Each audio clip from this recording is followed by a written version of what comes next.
I definitely got extremely destructive advice. I was also counseled by another pastor, a female pastor, who told me to make myself more sexually available to my husband.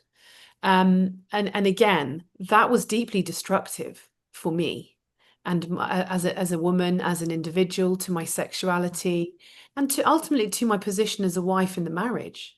And it did create further confusion. And also, it wasn't any help to my husband in the long term, you know? So those are it's typically a form of spiritual abuse, although it's not intentional abuse necessarily. But it's very dangerous, and Christian wives live under that um, heavy and dangerous, spiritually dangerous because it's unhealthy. Misunderstanding that it's her duty to return to a sexual relationship with her husband in the fallout of betrayal, because if she doesn't, she's somehow displeasing God. Um, I was one of those wives that believed that. I truly did. I wanted to be a good Christian wife. I wanted to be a good daughter to God. And I lacked the insight and understanding of actually how to heal, and that that is not the correct way.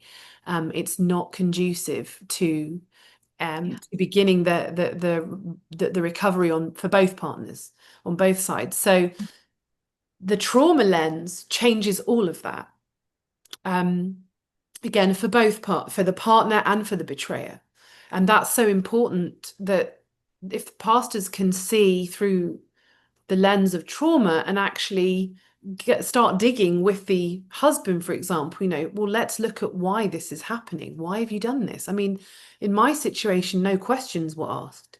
It was simply to assume that he'd made a mistake and we needed to return to reconciliation as quickly as possible and kind of move Mhm. on. Very damaging, very destructive advice. So they neglected to be able to explore the heart root issues beneath your husband's sexual behavior.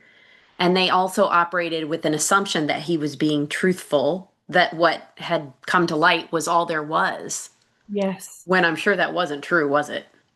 No, not at all. And I think, my heart goes out to husbands who do that, who continue to live with that secret sexual basement, Yeah. because in giving that advice, there's actually no freedom for the betraying husband or the betraying spouse. And that's deeply sad. And it delays their recovery as well.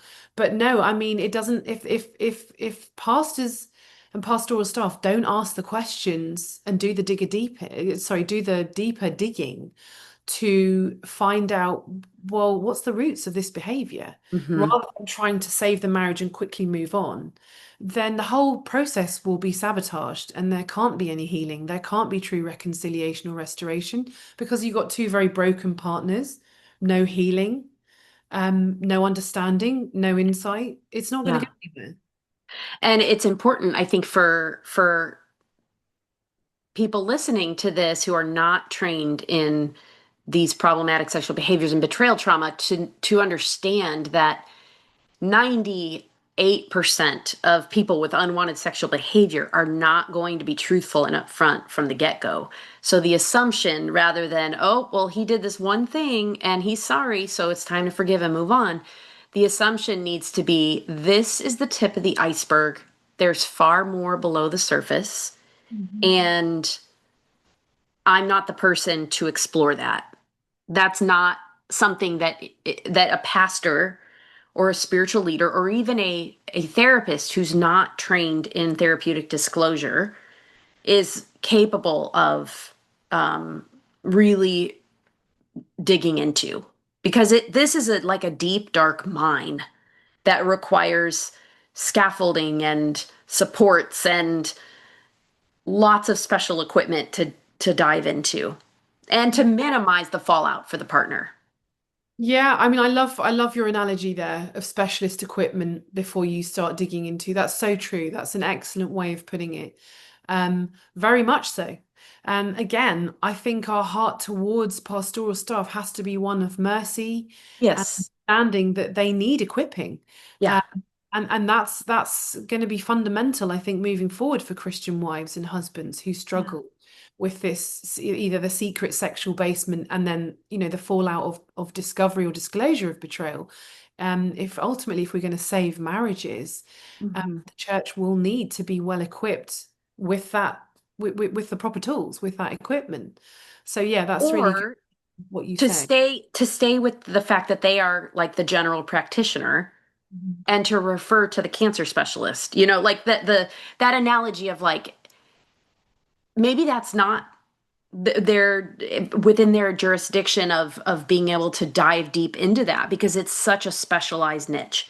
And Mm. that's why seeing a therapist or a partner trained coach who got training in this area is so vital, right? Because it is Yeah, 100%. very specialized.